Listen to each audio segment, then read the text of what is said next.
오늘은 가정을 세우신 하나님이라는 제목으로 말씀을 나누겠습니다. 미국에 한 중년 부부가 있었습니다. 어느 날 그 부부 중에 아내가 그만 눈이 실명되었습니다. 그래서 이제 그 다음 날부터 남편이 아내를 직장에 출근하도록 이렇게 데려다 줍니다. 그리고 직장이 마치면 또 남편이 가서 아내를 데려옵니다. 그렇게 시간이 얼마 흘렀습니다. 그러던 어느 날 남편이 아내에게 이야기합니다. 이제 내일부터는 내가 당신을 더 이상 데려줄 수가 없어. 당신 혼자서 출근하세요. 이렇게 이야기한 거예요. 이 아내가 남편의 말을 듣고 너무 서운하고 속상하고 이제 남편이 나에 대한 사랑의 마음이 식었구나 이런 마음이 드는 거예요. 그 다음 날부터 이제 회사에 출근하는데 이를 악물고 이제 출근을 합니다. 눈이 안 보이니까 지팡이를 짚고 두들겨 가면서 회사를 출근합니다. 그렇게 하다 보니까 버스에서 넘어지기도 하고 그러면서 눈물을 흘리면서 이 아내가 출근을 합니다. 그렇게 정말 열심히 생존하기 위해서 2년 동안 열심히 이제 출근을 하다 보니까 이제 어느 정도 익숙해졌어요. 어느 날 이 아내가 이제 버스를 탔는데 버스의 운전기사가 이렇게 이야기하는 거예요. 참 아주머니는 복도 많으세요.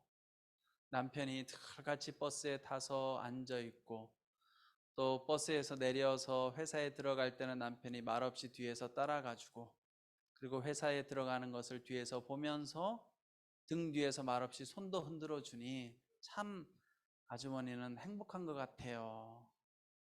이 아내가 이 버스 기사의 말을 듣고 눈물을 많이 쏟았다고 합니다. 여러분, 아내와 남편이 어떤 관계여야 하는지, 또 바람직한 가정의 모습은 어떤 것인지 이 이야기가 잘 보여주고 있죠. 자, 오늘 성경 말씀은 여성의 창조. 오늘 말씀은 우리 오늘 주일 우리 담임 목사님 본문하고 똑같은 본문인데요. 여성의 창조 그리고 가정의 기원에 대해서 잘 설명해 주고 있습니다. 오늘 말씀을 통해서 남자와 여자는 어떤 관계를 맺고 살아가야 하는지 그리고 바람직한 가정의 모습은 어떤 것인지 나누고자 합니다. 먼저 오늘 말씀 18절을 한번 보겠습니다. 제가 한번 읽어볼게요. 여호와 하나님께서 말씀하셨습니다. 사람이 혼자 있는 것이 좋지 않으니 내가 그에게 알맞은 돕는 사람을 만들어 주겠다. 자, 하나님께서 아담을 보니까 혼자 있는 것이 좋아 보이지 않았대요. 홀로 있는 것이 좋아 보이지 않아서 하나님께서 아담에게 여자를 이제 만들어서 데려가 줍니다. 여러분, 인간은 홀로 살 수 있는 존재가 아니에요. 여러분, 사람은 더불어서 함께 살아야 돼요. 여러분 집에 혼자 있으면 어떠세요? 다 외로우시죠, 그렇죠? 근데 교회 나오면 어떠세요? 함께 예배 드리니까 참 좋잖아요. 사람이 혼자 있으면요 자꾸 엉뚱한 생각을 해요. 외로운 생각, 부정적인 생각에 막 빠져들어요. 그런데 교회 나와서 함께 예배 드리고 또 말씀을 나누다 보면 우리 안에 생기가 돌죠. 그래서 사람은 함께 더불어서 살아가야 되는 존재입니다. 오늘 말씀에 보면 하나님께서 그에게 알맞은 돕는 사람을 만들어 주겠다 이렇게 이야기하죠. 개역 성경에 보면 돕는 배필 이렇게 나와 있는데 오늘 우리말 성경에는 알맞은 돕는 사람이라고 기록되어져 있습니다.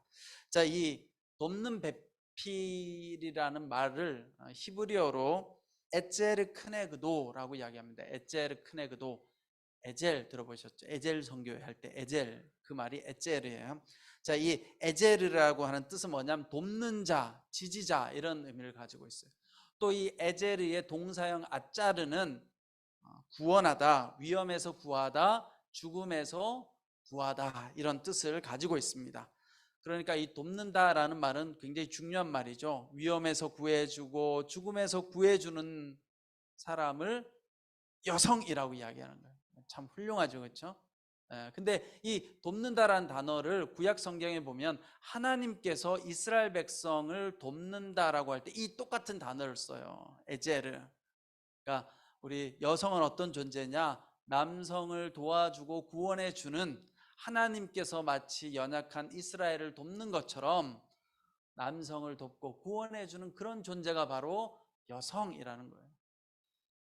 여러분 우스갯소리로 이런 말이 있어요. 남자들은 두 여인의 말만 잘 들으면 된다. 첫 번째는 내비게이션에 나오는 여자의 말. 그래야지 쫙 잘 갈 수 있고, 두 번째는 아내의 말을 잘 들으면 된다. 여러분들 중에 아직 아내가 없다 그러면 어머니의 말을 잘 들으면 되겠죠. 제가 결혼하기 전에는 어머니하고 살 때 어머니가 잔소리를 많이 해요. 그런데 신기한 건 어머니의 말이 다 맞아요, 항상. 아, 어머니의 말은 들어야 되는구나. 근데 결혼하고 나니까 또 아내가 잔소리를 많이 합니다. 근데 또 지나가 보니까 아내의 말이 다 맞는 거예요. 그래서 또 깨달았죠. 아내의 말을 잘 들어야 되는구나. 자, 그런데 어쨌든 여기에서 이제 돕는 배필이 여성인데요. 아까 히브리어로 뭐라고 했죠? 돕는 배필이 에제르 크네그도. 그러면 에젤은 돕는 사람 이런 뜻인데, 크네그도는 어떤 의미를 가지고 있느냐? 대등한, 동등한 이런 의미를 가지고 있어요. 그러니까 돕는 배필, 여성은 어떤 존재이냐? 남성과 대등한 존재로서 남자를 도와주는 존재. 대등한 존재로서 외로움 가운데 있는 남자를 구원해주는 동반자가 바로 여성이라는 것입니다. 자, 그런 의미에서 아내는 남편을, 여성은 남편을 도와주고 구원하는 자인 거예요. 그러면 여성만 꼭 남편을 도와주고 구원해 주어야 하는가? 그렇지 않죠. 남편도 똑같이 아내를 도와주고 보호해주고 사랑해 주어야 하는 존재가 바로 남편입니다. 그래서 여러분들이 결혼한 분들은 어떻게 살아야 되겠어요? 여성은 남편을 도와주고 구원해주고, 또 거꾸로 남편은 여성을 도와주고 구원해주고 돌봐줘야지. 결혼 안 한 여기 있는 미혼 싱글들은 또 어떻게 해야 돼요? 연애를 하면 나의 욕구를 채워주거나 내 만족을 채워줄 사람을 만나는 것이 아니라, 내가 만나보니까 이 형제에게, 이 자매에게 이런 것이 필요하구나, 그런 것들을 내가 도와주고 채워줘야 되겠다, 이런 마음으로 만나야 좋은 만남이 되는 거예요, 여러분. 그런데 우리가 아멘 했어요. 만나게 될 줄 믿습니다. 예. 그런데 지난주부터 아멘이 잘 나와요. 네. 아멘 하면 돼요, 믿는 대로. 근데 우리가 보통 어떻게 해요? 사람을 만날 때, 또 부부관계도 마찬가지고 여기 청년들도 마찬가지지만, 내가 원하는 것 때문에 저 사람을 만나고 싶은 거예요. 저 여성을 보니까 너무 예뻐, 난 예쁜 사람이 좋아. 그래서 만나고 싶고, 또 결혼을 했는데 나는 이걸 해야 되는데 내 남편이나 아내가 이걸 좀 해줬으면. 제가 아는 어떤 분은 결혼을 했는데 여자분이 유학을 간 거예요. 유학을 가는데 심지어 애도 남편한테 맡기고 유학을 간 거예요. 그 남편이 뒷바라지하면서, 근데 목사님이더라고 보니까. 물론 여성도 유학 갈 수 있고 저는 얼마든지 공부할 수 있다고 봐요. 왜냐하면 저희 아내가 공부하잖아요. 공부하고 학교에서 강의도 하고 가르치는데 저는 열심히 해라, 무조건 이렇게 이야기하는데, 중요한 건 서로가 잘 상의해서 협의해서 해야지.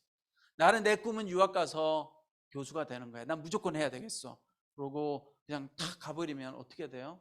나머지는 그 한 사람을 위해서 다 해줘야 되잖아요. 그런 관계는 별로 바람직한 관계가 아니다. 그래서 오늘 말씀의 두 번째 내용은 19절에서 20절 말씀입니다. 제가 한번 읽어보겠습니다. 그래서 여호와 하나님께서 흙으로 온갖 들짐승들과 공중의 온갖 새들을 다 빚으시고 그것들을 아담에게로 데려오셔서 그가 어떻게 이름을 짓는지 보셨습니다. 아담이 각 생물을 무엇이라 부르든지 그것이 그의 이름이 됐습니다.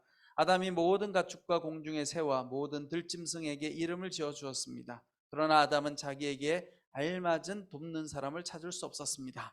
자, 인간과 동물의 관계를 묘사하고 있습니다. 하나님은 인간처럼 동물도 흙으로 빚어서 동물을 오늘 만드셨다라고 이야기합니다. 그리고 어떻게 해요? 아담을 데려와서 이름을 짓게 하죠. 여러분, 고대 세계에서요, 이름을 짓는다는 건 어떤 의미가 있냐? 지배권을 가진다라고 하는 의미예요. 여러분 다 태어나셨을 때 이름 누가 지어주셨어요?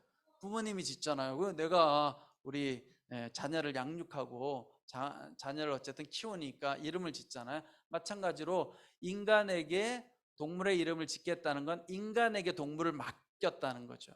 근데 창세기 1장에는 하나님께서 우주를 창조하셨을 때 시간과 공간과 또 우주를 창조하실 때는 이름을 누가 지으세요? 하나님이 지어주셨어요.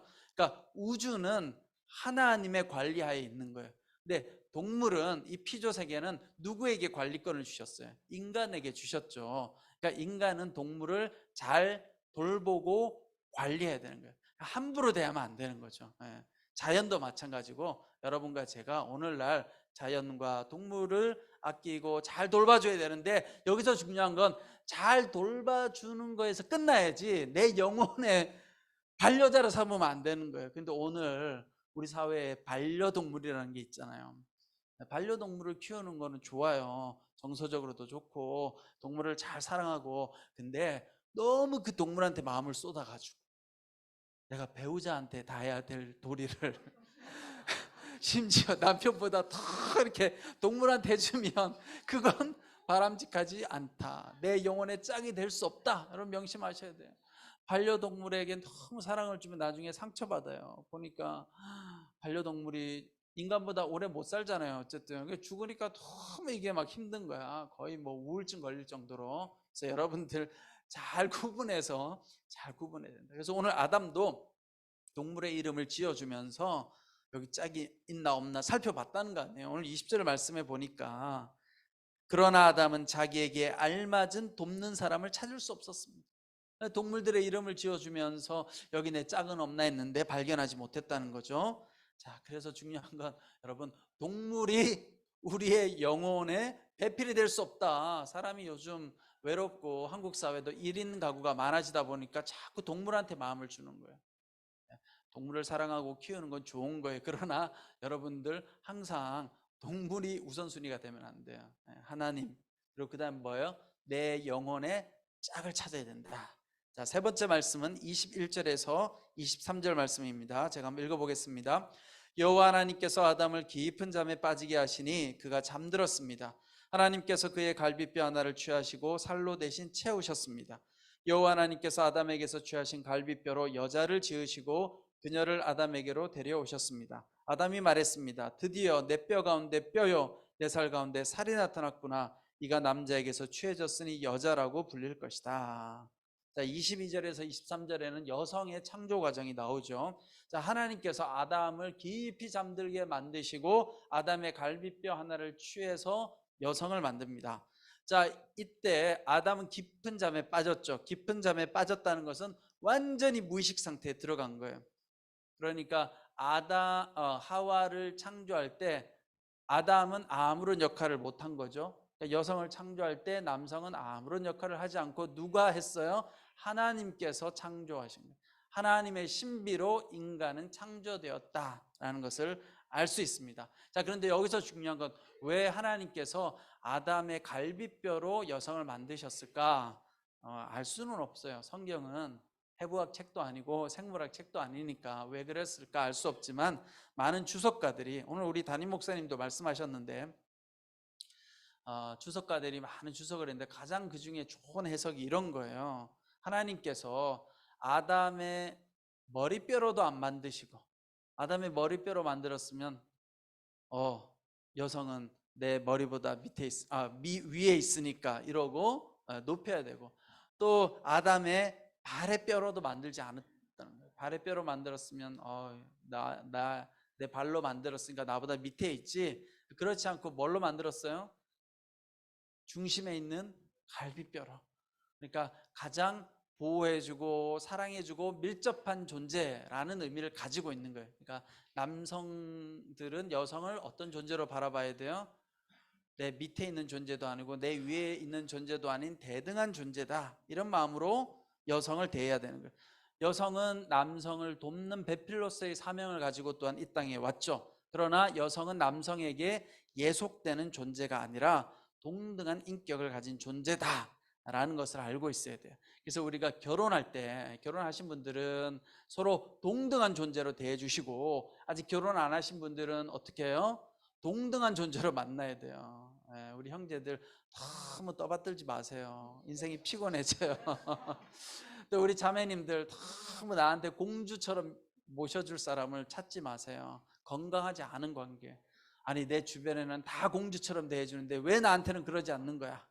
요즘 그런 분들이 많더라고요. 그런데 공주와 왕자가 아니라 서로가 대등한 존재로서 도와줘야 되는 존재인 거예요. 결혼을 하면 남자와 여자는 서로에게 필요한 것들을 채워주는 존재. 그래서 대등하게 해야 돼요. 그래서 여러분들이 우리 결혼하신 분들은 어떻게 해야 돼요? 평소에 가정생활 할 때 똑같이 해야 돼요. 똑같이. 제가 설교 때 말했는지 모르겠는데 명절에 시댁과 친정 중에 어디로 갈 것이냐? 똑같이 가야 돼요. 똑같이. 오늘 시댁에 이틀 가면 친정에도 이틀 가야 되고, 올해 시댁에 먼저 갔으면 내년에 친정집을 먼저 가고, 똑같이 해야 된다. 똑같이. 똑같이 안 하고 시댁에 먼저 가야 돼, 이런 생각을 가지고 있으면 생각을 바꾸셔야 돼요. 이제 우리 남자분들 시대가 바뀌었습니다. 근데 원래 성경은 그렇게 이야기하지 않았어요. 남자가 우선이다라고 말하지 않았어요. 성경은 남자와 여자가 대등한 존재다라고 이야기한 거죠. 그 다음에 집안일도 어떻게 해요? 똑같이 해야 돼요. 제가 여러분들한테 이야기했잖아요. 저는 똑같이 해요. 저희 아내는 설거지를 하고 세탁을 하고, 정했어요. 결혼했을 때 우리 아내는 설거지와 세탁을 한다. 저는 밥을 먹고 나면 그 뒷정리 있잖아요. 그릇 치우는 거 하고 청소, 그리고 쓰레기 분리수거, 이건 제가 한다. 이렇게 딱 정해놨어요. 그런데 이제 살다 보면 잘 안 될 때가 있어요. 그럼 어떻게? 서로 도와주는 거예요. 어떨 때는 제가 세탁을 할 때도 있고, 어떨 때는 저희 아내가 청소를 해줄 때도 있고, 이렇게 서로 돕는 관계인 거예요. 그러나 역할은 어떻게 해요? 똑같이 하는 거예요. 똑같이. 근데 여기 계시는 우리 혹시 남자분들 중에 이제 나이가 드신 분들은 그렇게 안 했을 거예요. 그렇죠? 근데 요즘은 우리 어르신들도 이제 막 설거지 하시더라고요. 남자분들도. 네, 설거지하고 참 좋은 세상이 됐어요. 그렇죠? 어쨌든 하나님의 창조 원리는 남자와 여자는 대등한 존재로 하나님께서 만드셨고 서로 돕는 관계로 만들었다는 거. 이걸 잊어버리면 안 돼요. 그러니까 상대방은 내 필요를 채워줘야 돼. 남자는 돈만 많이 벌어와야 돼, 이렇게 생각하시면 안 된다. 돈이, 물론 돈도 중요하지만 돈이 최고는 아니잖아요. 그렇죠? 또 남성도 마찬가지죠. 여자는 내가 무조건 시키는 대로 해야 돼, 이런 생각을 갖고 있다면 이건 굉장히 위험한 생각이라는 거예요.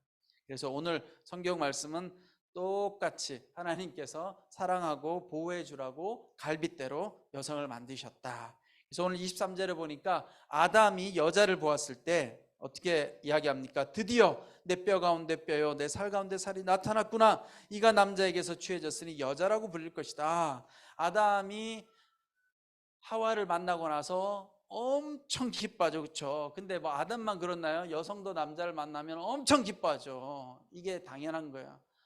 여러분, 나이가 먹었는데 설레이지 않는다. 그러면 행복한 게 아니고 슬픈 거예요. 슬픈 거. 사람을 보고 좋아하는 마음이 생기는 건 건강한 거예요. 거기 있는 우리 형제들이 자매를 보고 좋아하는 마음이 생기는 건 건강한 거예요. 그리고 좋아하는 마음하고 경계는 또 지켜야지. 경계. 내가 좋아하는데 함부로 하면 안 되겠죠. 그렇죠? 그래서 중요한 것은 하나님께서 밀접한 관계로 남성과 여성을 만드셨다. 그래서 남자와 여자가 이제 하나 되어서 온전하게 될 때 하나님의 영광을 올려드릴 수가 있습니다. 그런데 오늘 요즘 많은 경우 이제 가정이 깨지다 보니까 우리 젊은 친구들은 점점 결혼에 대한 두려움을 갖는 것 같아요. 물론 뭐 경제적으로도 힘들고 사회적으로도 여러 가지 어려워요 해서 결혼을 못하는 경우도 많지만, 제가 볼 때는 두려움이 많은 것 같아요. 서로 이렇게 만나는 것에 대해서. 그런데 여러분, 어차피 결혼은 두려운 거예요. 힘든 거예요, 어차피. 그러니까 담대하게. 자, 그런 이야기 했는지 모르겠는데, 결혼한 부부의 갈등 문제의 10가지 중에 7개는 해결할 수 없는 문제다. 결혼하면 아유 뭐 남편이 내 말 잘 들어주고 아내가 나한테 잘해주고 그럴 것 같잖아요. 안 그래요. 이제 맨날 싸우기 시작하죠. 멀리 있을 때는 좋아 보였는데 가까운 데 있으니까 이제 약점이 막 보이기 시작하잖아요. 그러면 싸움을 하면 10개 중에 7개는 해결 안 되는 문제로 계속 싸우는 거예요. 해결 안 되는 걸로. 그러니까 결혼이라는 건 뭐예요? 해결 안 되는 10개 중에 7가지 문제를 가지고 평생 살아가는 것이 결혼이다. 그럼 그 결혼을 잘 유지하려고 하면 어떻게 해야 돼요? 상대방을 바꾸려고 해서는 안 된다. 해결 안 되는 7가지가 있다는 걸 받아들이고 살아가는 것이 결혼이고, 결혼을 통해서 내 연약함과 그림자를 발견하게 되는 거예요. 여러분, 결혼 안 하신 분들은 아우 나 세상에 저 힘든 거 다 겪어봤어요. 이렇게 이야기하실 것 같아요. 근데 결혼해보세요. 더 힘들어요. 세상에서 제일 힘든 건 결혼이에요. 결혼. 여러분 아유 나 인생에 정말 힘든 거 목사님 다 겪어봤어요. 결혼해보세요. 가장 힘든 게 남아있어요. 근데 하나님 왜 그런 걸 주셨느냐? 깨달으라고. 내가 죄인임을 깨달으라고. 예? 결혼을 통해서 어떻게 나한테 그럴 수가 있어가 아니라 배우자를 보고 저 배우자가 문제야. 나는 다 잘했는데 저 배우자가 틀렸어가 아니라 내가 저 배우자를 사랑할 수 있기가 정말 힘들 정도로 내가 부족한 사람이구나. 결혼할 때는 평생 사랑하겠다고 생각했는데 살아보니까 내가 그 약속을 지키기가 힘들구나. 난 정말 연약한 존재구나. 이걸 깨달으라고 하나님께서 결혼을 허락하신 거예요. 그러면 어떻게 해야 돼요? 그걸 내가 깨닫고 받아들이고 상대방을 탓할 것이 아니라 어떻게 하면 내가 이것을 잘 감당하고 이겨낼 수 있을까? 그리고 하나님, 나는 죄인입니다. 나는 죄인입니다. 나를 불쌍히 여겨 주십시오. 이런 마음에 하나가 되는 게 부부인 거예요. 하나님, 저 사람 바꿔주세요. 연애도 마찬가지예요. 우리 청년들 연애하면 어떻게 저럴 수가 있어, 그렇게 생각하지 마시고 내가 이걸 감당하기가 참 힘들 정도로 부족한 사람이구나. 그러면서 나를 보는 거예요. 나를. 부부가 된다는 건 내 상대방이 배우자가 내 거울이 되어 주는 거죠. 그래서 내 모습을 툭 비춰보는 거예요. 요런 나쁜 것만 있는 건 아니에요. 상대방을 또 만나서 살다 보면 좋은 장점이 있어요. 내 배우자가 이런 장점을 가지고 있구나. 그걸 또 배우는 거죠. 그걸 배워서 담는 거예요. 나쁜 건 담지 말고 용납해주고 좋은 건 내가 배우고, 그래서 부부가 서로 다듬어지는 거예요. 그러다 보면 어떻게 돼요? 성장하게 되죠. 성숙한 사람이 돼요. 여러분, 이 땅에서 여러분들이 교만하면요, 하나님께서 결혼을 통해서 훈련시키세요. 네. 여러분들이 가짜로 행세할 수 있어. 여기 와가지고는 멋있는 척하고 훌륭한 척할 수 있는데 하나님 아시잖아요. 그럼 어떻게? 결혼을 통해서 훈련시키세요. 그럼 또 하나 뭔 줄 아세요? 자녀를 통해서 훈련시키세요. 네. 내가 자녀하고 잘 안 맞고 힘들다. 하나님 나를 훈련시키는 거구나, 이렇게 생각해요. 자녀를 탓하면 안 돼요. 제가 왜 저러나 하지 말고 하나님께서 나를 겸손하게 만들려고 그렇게 하시는구나. 여러분 한번 돌아보세요. 가족이 아니면 절대 우리는 변화되지 않아요. 깎이지 않아요. 남들이 아무리 좋은 이야기 해주고 이야기해도 안 들어. 그건 당신 말.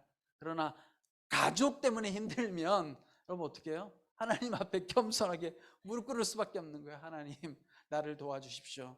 여러분, 그래서 혹시 가족 안에서 어려움이 있으면 탓하기보다는 하나님 앞에 가지고 가세요. 하나님, 내 배우자가 혹은 내 부모님이, 내 자녀가 나를 힘들게 합니다. 나를 불쌍히 여겨주십시오. 그리고 내가 저분들을 불쌍히 여기고 긍휼히 여길 수 있도록 주님 도와주십시오. 자, 마지막으로 이제 24절에서 25절 말씀. 그러므로 남자가 자기 아버지와 어머니를 떠나 그 아내와 결합해 한 몸을 이루게 되는 것입니다. 아담과 그의 아내가 둘 다 벌거벗었지만 서로 부끄러워하지 않았습니다. 자, 여기 말씀해 보면 여러분, 집을 떠나는데 누가 집을 떠나요? 여자가 떠나지 않고 남자가 떠나요. 남자가 자기 아버지와 어머니를 떠나래요. 이게 중요한 포인트예요. 자, 고대 사회에서는 여성이 남성에 종속되어져 있었잖아요. 요즘은 안 그렇지만, 그렇죠 여러분? 옛날에 수천 년 전에는 여성이 남성에 종속되어져 있었어요. 그러니까 결혼을 하면 어떻게 되느냐? 여성은 집을 떠나야 돼. 그래서 우리나라도 옛날에 결혼하면 여성은 시집 간다 그렇게 표현하잖아요. 뭐 요즘은 시집 간다는 아니지. 잘못된 말이죠, 그렇죠? 그러나 옛날에는 시집 간다는 게 뭐예요? 여성은 집을 떠나서 남편 집으로 간다. 이 고대 사회가 다 그랬단 말이에요. 불공평하죠. 여성은 집을 떠나야 돼요. 그래서 이 히브리 사회에서도 결혼을 하면 한 몇 개월 동안 이제 공평하게 만들기 위해서 여성이 결혼하고 나서 집에 머무르게 해주는 거예요. 몇 개월 동안, 결혼하고 나서도 몇 개월 동안 살다가 그 다음에 남편을 따라가야 되는 거예요.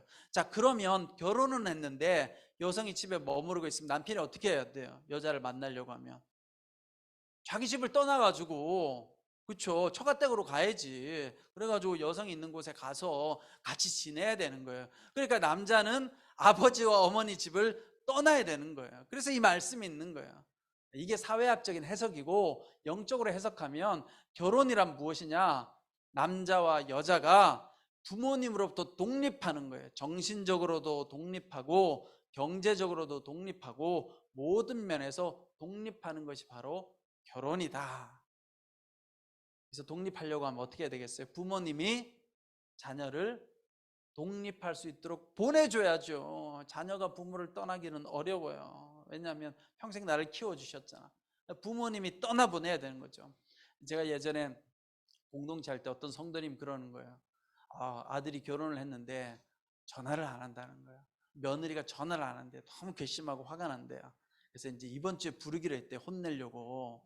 얼마나 자주 전화를 드려야 되나요? 그랬더니 일주일에 한 번씩은 전화를 해야 되고 한 달에 한 번씩은 매 인사하러 와야 된다는 거예요.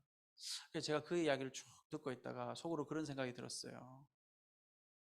당신 아들과 딸은 그렇게 맨날 전화를 하는가? 어? 여러분 한번 생각해 보세요. 자기 자녀들은 맨날 부모님한테 맨날 전화하나요? 근데 생판 모르는 며느리가 무슨 죄를 졌다고 시어머니한테 맨날 전화를 해야 돼요? 그리고 솔직히 무슨 정이 있어요? 그렇죠? 여러분 잘 생각하셔야 돼요. 예. 며느리를 드렸는데 며느리가 전화를 안 했는데 서운해. 안 찾아와 서운해. 서운해하지 마세요. 여러분 딸이 시집 가면 그렇게 하나요? 시부모니 부르면 좋아하나요? 안 좋아하잖아요. 역지사지. 저는 그런 이야기를 하고 싶어요. 세상에 그런 규칙은 없다. 시댁에 가야 되는 규칙도 없고 전화를 해야 되는 규칙도 없어요. 그건 예의가 아닌 거예요. 물론 과거에는 그럴 수 있지만 이제 시대가 바뀌었어요, 여러분. 성경을 보면 그런 말이 없어요. 그건 욕심이고 권력의 남용이에요. 권력의 남용. 예. 정이 없는데 며느리가 뭐가 좋다고 시어머니하고 전화하겠어요, 여러분. 힘들죠. 그래서 저는 저희 어머니한테 이야기했어요. 1년에 중요한 4번인가 5번의 명절을 제외하고는 며느리가 전화 안 해도 되고 연락 안 해도 되고 안 찾아가도 되는 걸로 딱 계약관계를 맺었어요. 이제 그게 뭐냐면 어머니 생일, 그 다음에 추석, 설명절, 어버이날 4번이네. 요 4번은 공식, 요건 예의상 해야 돼요. 며느리가 어머니를 찾아뵙고 전화도 하고 그 외에는 안 해도 된다. 저희 어머니도 공감, 안 해도 상관없다. 왜냐? 아들이 행복하다면. 그 다음에 최근에 저희 어머니가 또 한 게 있어요. 명절에는 며느리는 음식을 안 한다. 그리고 무조건 식당에 가서 사 먹는다. 그리고 식사비는 어머니가 낸다. 예. 그리고 참고로 저희 어머니는 지금도 저희 아내하고 같이 밥 먹으면 저희 어머니가 항상 식사비를 다 내세요. 예. 그래야 며느리가 좋아한다는 거예요. 이건 지혜지요, 지혜, 인간적인. 물론 그 식사비의 상당 부분은 제 돈이 다 실러간다는 거. 예, 예, 예.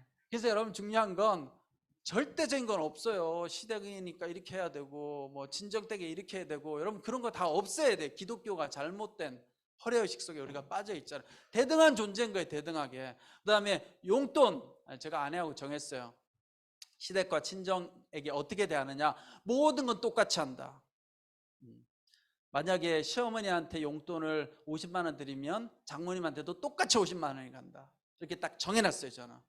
그러니까 우리 아내가 저한테 뭐 얼마를 합시다. 그럼 저는 무조건 오케이. 왜냐하면 양가 쪽이 똑같이 가니까 서로가 반대할 이유가 없어요, 그렇죠?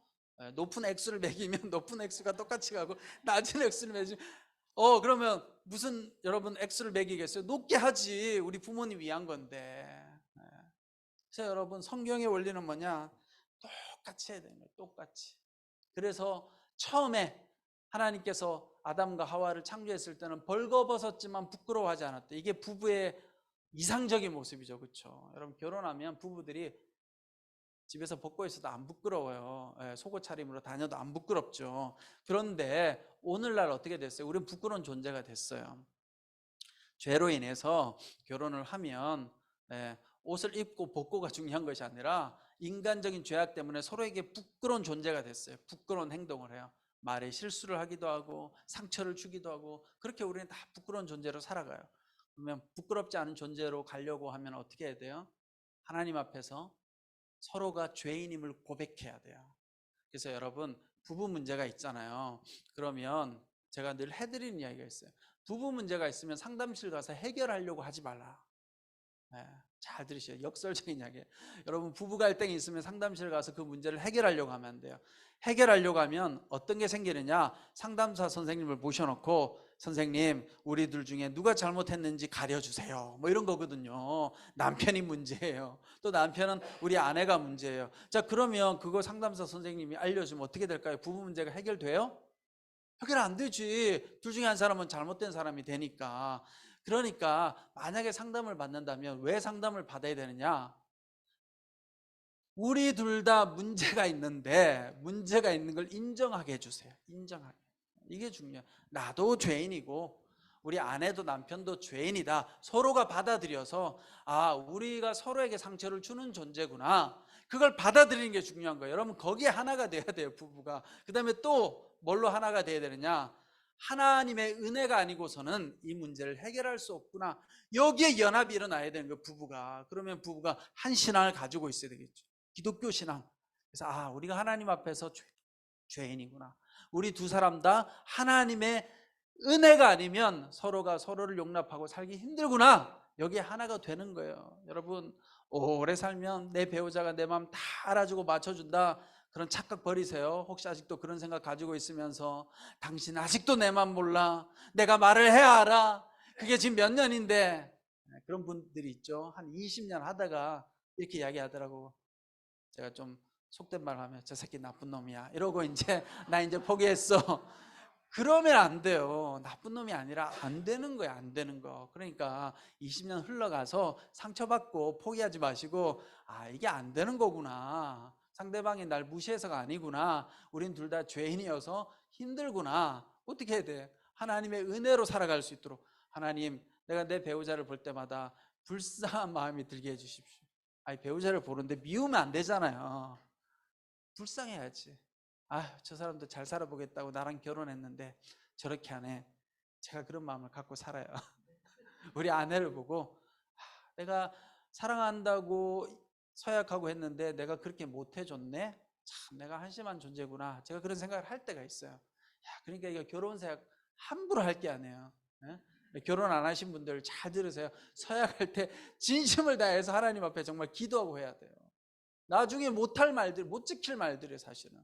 그래서 여러분 중요한 건 우리가 하나님 앞에서 내 벌거벗었음을 부끄러워하면서 하나님 앞에 고할 때 하나님께서 다시 우리를 온전한 관계로 회복시켜 줄 줄 믿습니다. 그래서 여러분들이 결혼하신 분들은 건강한 부부가 되시길 바라고, 또 우리 미혼 청년들은 그런 건강한 부부가 될 수 있도록 준비하셔서 하나님 안에서 아름다운 가정 이루시기를 축원합니다. 기도하겠습니다. 지금은 우리 주 예수 그리스도의 은혜와 하나님 아버지의 그 크신 사랑과 성령님의 감동 감화 위로 교통하심의 역사가 하나님 안에서 평등한 존재로 창조되어진 아름다운 가정을 이루며 살아가고자 하는 우리 모든 한마음 공동체 성도님들 한 분 한 분 머리 위에, 그 가정과 자녀들과 모든 삶의 터전 위에 지금부터 영원토록 함께 하시기를 간절히 축원하옵나이다. 아멘.